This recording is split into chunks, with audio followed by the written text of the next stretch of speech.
Katika hiyo kitabu tu ya Yohana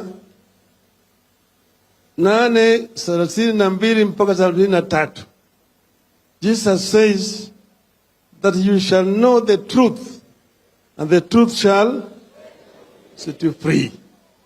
Kwa hivyo sasa leo tunasema ukweli. Ukweli mtupu. Nothing but the truth. Sasa marehemu Askofu Desmond Tutu wa Afrika Kusini, may the Lord rest his soul in peace, alisema that without truth there can be no justice. Without justice there can be no reconciliation.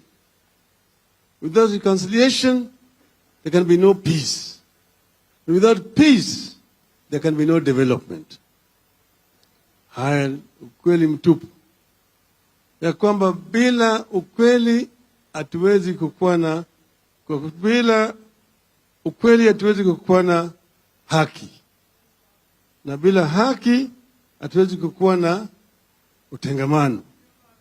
Bila utengamano hatuwezi kuwa na amani, na bila amani hakuna maendeleo. Leo tuko hapa kusherehekea ushindi wa Wiper na ushindi wa Azimio la Umoja One Kenya Coalition. There's no doubt in our mind that Azimio won the elections convincingly. The facts are there. We got the highest number of members of parliament in the country. We got highest number of members of county assemblies in the country. We also won a number of governors and senators.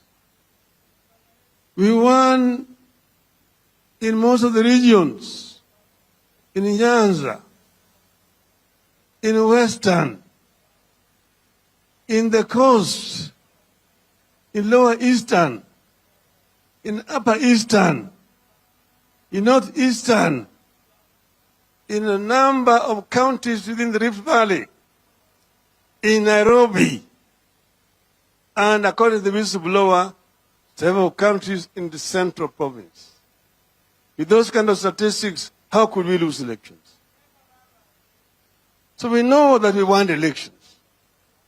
And that's the reason why we talk with a lot of confidence that we won the elections. And people know what transpired. People saw what happened at Bomas of Kenya on the 15th of August. It has never happened anywhere in the world where the Electoral Commission, where the referees in an election disagree publicly. Out of 7 members of the Electoral Commission, 4 said no to the results which were being announced by the chairman of the Electoral Commission. Only 2 said yes jointly with their chairman. Under normal circumstances, those results should not have been accepted. They should not even have, nobody should even have announced them. There was a dispute within the Electoral Commission. And that's why we talk with confidence. 3 and 4.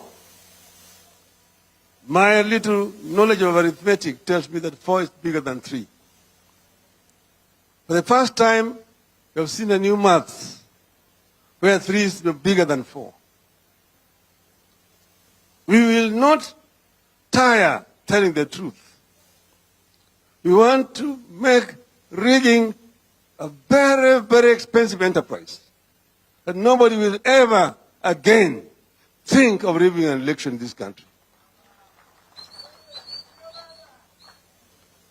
Without resolving this matter convincingly, there will be no peace in this country.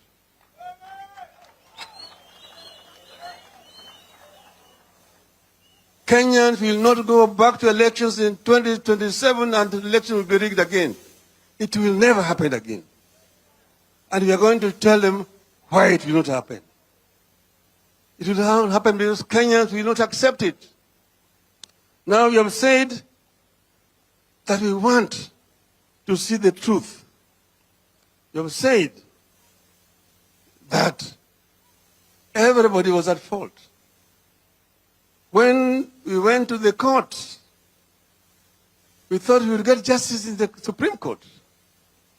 We did not get justice. All we got was insults. Insults, matusi matupu. Kwa hivyo sisi tumesema hata Supreme Court itachunguzwa. Itachunguzwa. Hii uamuzi ili